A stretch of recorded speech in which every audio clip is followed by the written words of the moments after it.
Because marketing is the first step of all sales. So is it really about the price, or is it about what you get out of it? That right there is value. It's important that we're comparing apples to apples, not apples to oranges. As a salesman, it's your job to build these long-lasting connections with these clients because you're the front-facing person of a company and of a brand. Hey everybody, welcome back to another episode of the beLine. Excited to be here today with Haize from the B Marketing sales team. We have some different things that we're going to talk about from a sales side. Obviously, all of your home service businesses deal with sales and sales rebuttals on a daily basis. So we want to kind of go through some of those rebuttals, spend some time talking about what we're seeing in the field. I'm sure you're hearing it every single day as well. So let's get into it. Haize, welcome to the beLine. Hey, how you doing? What's up? How are you? Doing pretty good. Yeah, nice. Awesome. Good to have you on. Today, I want to talk about a lot of stuff around sales, right? Like we deal with a lot of home service businesses. Their sales teams go into people's homes every single day. And it's really important for us to understand, hey, what's going on? How is it going? And what are some of the rebuttals? What are some of the objections that you guys are hearing so that we can kind of overcome it? As a home services owner? Yeah, for sure. Yeah. So a lot of times in home services, the main misconception with the salesman is if you're newer to the home services industry, you try to hard close because there's a lot of industries. Like, for instance, I was in home services for a while, and my first time that I hopped into home services, I came from a car dealership background where we're constantly hard closing people. And it's a lot more of a layback type of close. It's a very, very soft close, actually. It's just usually you checking up on the client. You're not really trying to push too hard because then typically, usually with clients and home services, what they're doing is they're shopping around between 3 or 4 other companies. That's just how they do it. And then when you try to sell them, they say, oh, let me talk to my wife. No, you shouldn't talk to your wife in your own house like that. We're in your house, you know what I mean? So you got to be more laid back and kind of let them take the control a little bit and kind of sell through rapport. Yeah, well, I think some of the stuff too, like is when you get into the home, there's certain things that we look for as home service brands to get out there, right? Are both decision makers going to be there, right? Do you have time to go through an analysis? Hey, can we go through the whole build of how we do it and what we do for you? Like if they don't have the time, if both decision makers aren't there, right? If it's just not going to work. So we want to make sure we have some key elements set up. But like you hit the nail on the head there, no pun intended. The consumer model is changing. Consumers are doing more and more research. They have more and more technology at their fingertips to do research out there. So what are you seeing, obviously, from a home service marketing playbook? Like what should we be going into the home and combating before we even get there? Yeah, amazing question because of the fact that, yes, the consumer mindset is kind of changing because of the fact that there's more things they're finding out on their own, right? But the best part about this is this, right? The salesman now doesn't have to sit down and give like a bunch of value, and the whole conversation doesn't have to be about value. Here's all the things that we do, laying out all the deliverables and going through that whole process, because a lot of times they already do have a better understanding of it now. But it all comes back to the same idea that sales is, yes, bringing in money, but marketing is really the true salesman of any business, right? Because marketing is the first step of all sales. 3 most important parts of every business is marketing, sales, and fulfillment. And the marketing in a business is going to add that credibility, add that value, and it's going to bring attention. And the better your marketing is, the easier it is on your sales side, right? Those warm leads. And for the sales team, after you already have all the deliverables laid out for them, which they already have probably seen, and they've seen your marketing, they see your credibility, it makes it so easy just to bring them in and close the deal. So how about some objectives they're seeing in the field? Like obviously, like we're hearing it from our teams all the time in terms of like, hey, this business owner is hearing this, or hey, how do we change our marketing messaging to overcome some of these objectives so that we understand what it is? So like for instance, hey Haize, you know what? I just recently met. Let's do it. Let's do a role play, Haize. Okay. Let's do some role plays, right? Like so you're in my home. You're a home service salesperson. Like Haize, you know what? You're the first one here. I have to get 2 other bids. I'll touch base with you after I get those 2 bids. Yeah, completely understandable. But, is this something where maybe you don't see the value in the pricing that we have, or is this? No, I definitely see the value. I just, you know what, we always get 3 bids. It's something that we have to do. Oh yeah, no, 100%. Wait, can I ask you, money aside and aside from, what we talked about here today, how do you feel about our company so far? Yeah, I mean, you guys seem to be able to get the job done. Obviously, I did some research on you. You have good reviews. 100%. Right? Have you ever shopped around for home services or anything around this nature before? We had other stuff done at our house, yeah. Okay, yeah, 100%. And when it comes to, our company here, what are like the key things that you could take away from us that you would think, kind of makes us stand out and makes you, even want to sit down with me here today anyways? Yeah, I mean, obviously quality. You said something about a warranty. I think that was good. Obviously, price is going to be a factor. No, 100%. The quality and the warranty and the price is one thing, right? But the price is honestly the easiest part, right? And that's the thing is like, let's say, you spend 5K on a dinner. You'd say that's a bad investment, right? But if I said you could spend 5K on a Ferrari and you get it, that's a great investment, right? So is it really about the price or is it about what you get out of it, right? Because if you got everything you wanted out of, a 5K investment, when you say that's a great deal, Yeah. right? So, I mean, if you already like, what we're doing, right? So like what exactly do you think is actually holding you back? Yeah, I think that's a great objection. So now you put it back on him to really come at you, which is really good. Yeah. I love it. Let's do another one. Haize, appreciate you coming in. All right. We're doing our different research for getting a roof done. I did go to ChatGPT and I saw the average roof cost should be X. Let's just call it for scenario purposes, $10,000. And you guys are coming in at $15,000. Why does it not match what I'm seeing on ChatGPT? You guys are expensive. 100%. Yeah. And that's the thing is like, I understand that, our price is a little higher and that's true. It shouldn't, I personally agree that it should be higher. Right. And the reason why is because we're not going to be the same as every other company. Right. So for instance, if you went and you got a $100 car detail compared to a $500 car detail, by assumption, which one do you think will be better? I hope that $500 one. Right? Yeah. And then let's say you do the $500 one and they give you all the deliverables and they give you all the services you want and they even give you more than that. Right? That right there is value that people want. Instead of, you doing the $100 car detail, right? And then they come in, they mess it up. Maybe they leave streaks on your car and windows and then you got to go get the 500 car detail anyways. Right? So realistically, yeah, we know that we're a little bit more expensive, but that's because we also know the value of our work and we're a credible business. Otherwise, we wouldn't be able to even pay, charge that anyways. Well, that's a good point. And I think like for all the home service businesses that are listening today, it's truly about, are you comparing apples to apples or are you comparing apples to oranges, right? And a lot of times in ChatGPT, where they're not including a specific underlayment, they're not including the right SEER that you need for that specific home. So, and homeowners may not even know what SEER means, right? Our HVAC contractors can certainly relate to that. But it's important that we're comparing apples to apples, not apples to oranges. And in that whole sales process, it's important we get down to that deep level of detail so that we understand that. Would you agree? Yeah, no, 100%. Awesome. How about another objection?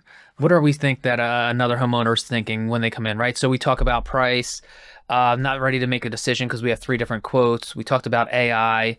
How do we just overcome and get to more 1-call closes versus 2-call closes? And I know in some scenarios, 2-call closes are going to be needed if we have to go get measurements or go back and check different scenarios. But how do we get them to a 1-call close? Well, see, here's the thing. In B2B, it's a lot more tedious when it comes to 2-step closes and things like that. That's really where the 2-step closes and things are more prominent. In a B2C call or client, relationship, you can do them in 1 step, relatively easy. And usually every objection that is ever given all funnels to one place, and that is uncertainty. The only reason why they don't buy is because of uncertainty, right? So for instance, if I said to you, let's say you're joining a mentorship where, you're learning how to start a new business model. Let's just say trading. Let's say I'm teaching you trading, right? Price is $5,000 and you say, oh, the price is too high, right? But if I told you, if you could look into the future, right, 30 days from now, and you 100% could see and guarantee that you made 10 grand out of this investment, would you then second guess it? No, right? Because what is it? And when it's guaranteed, then it's super easy. It's like if you knew the winning lottery ticket numbers before you went and bought a lottery ticket, yeah, you're going to go buy it that day. Yeah. Right? Exactly, right? So the thing is like it's actually uncertainty with every objection. Because if you actually knew you were getting the result, you would have no problem at all paying the investment, right? So every objection could just be handled just like that, as long as you're still funneling it into their own uncertainty. Sure. Saying, okay, this is why you're thinking this way by asking, around question-based reasoning. And question-based reasoning, for anyone listening, we're going to put on B Marketing's resource library 11 sections that you should be asking during that sales process. There's 11 specific questions that we talk about all the time that we'll share with you, right? Head over to the resource section, check that out, and we'll get it over to you. But if you ask those 11 questions, by the time you get to the end of the presentation, there is no objections because you've already solved all those objections in advance. That's true. Yeah, that's pre-handling. So you're pre-handling the objections so they don't come up later. So for instance, if I was talking to you, right, and you were a homeowner, right, for home services, let's take it back there. And the first time I talked to you, Maybe later in the conversation when you actually throw me objection, you would throw me a wife objection, Sure. right? Oh, I need to talk to my wife.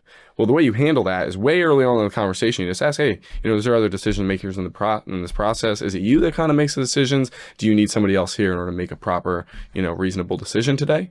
And if they say yes, then you say, amazing. Then you just give them a discovery, add a little bit of value. Don't pitch, don't give them price anything. Go to the next thing, right? Now, make sure they're both there at the next meeting, and then that's when you pitch, right? So that they can't give you that. Now they can't say I need to talk to my wife. Already eliminates one. Sure. Right. And the curiosity gets you back to the table because it's like, well, I want to know what their pitch is. I want to know what their price is. That's why you don't drop price there. You say, oh, I have to figure it out. We have to do a little bit more, we have to go back, take it to our estimate team. They're going to figure it out for you, X, Y, and Z, right? And then, yeah.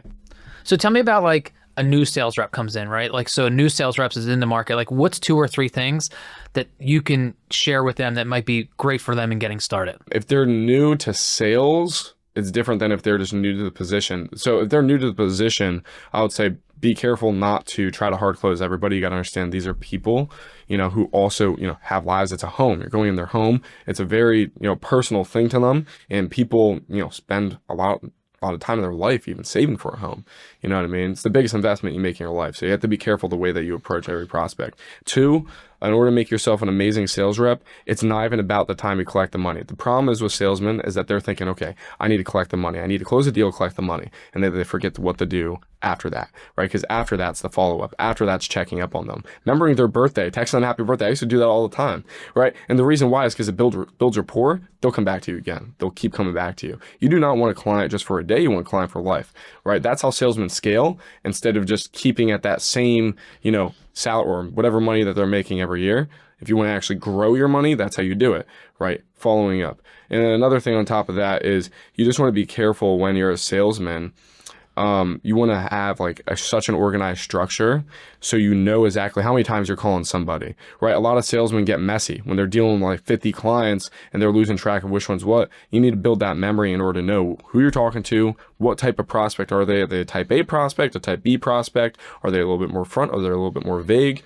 Are they really cool, right? And then remember those people, take notes. Notes are very important, and make sure that you're structured so you know exactly which way to attack every single person. Yeah, so any salesperson that's out there, like understanding the human side of it, understanding the personalization, and when you get in there and just really want to understand that, like build a relationship, right? People buy from people. Yeah. So we have to be that person that's friendly, that's favorable, that has the personality to come back from. 100%, because people think that sales is selling the product, and it's not like that in any way, shape, or form. It is the biggest misconception of every sales industry, right? People think, if I was selling insurance and I had a bat and I was taught the wrong way and I was told, yeah, you just got to sell the insurance, you got to believe in the product. You don't got to believe in the product. You got to believe in yourself. Sales is the transfer of belief from you to that person. And if you have self-belief that you could transfer to those people, you could sell in any industry, right? But just believing the product you're selling in one specific industry leaves you in that industry for the rest of your life.